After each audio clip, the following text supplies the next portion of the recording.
বাংলাদেশটাকে এখন মনে করছি আমার লাইফ থেকে, আমার ডিসিশন থেকে মনে হচ্ছে পুরো একটা পরিবার।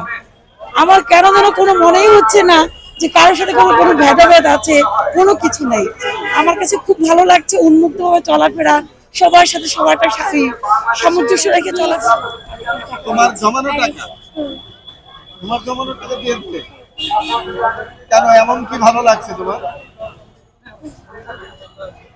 আমি আমি বন্যাতুরের জন্য সাহায্য করেছিলাম। কি কি দিলে তুমি? শুধু ব্যাংক?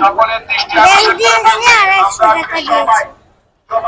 আচ্ছা, এই আপনার বাচ্চা যে বললো যে জমানো টাকাটা দিয়েছে, ওর ছোটবেলা থেকে এই কয়েনগুলো জমানো।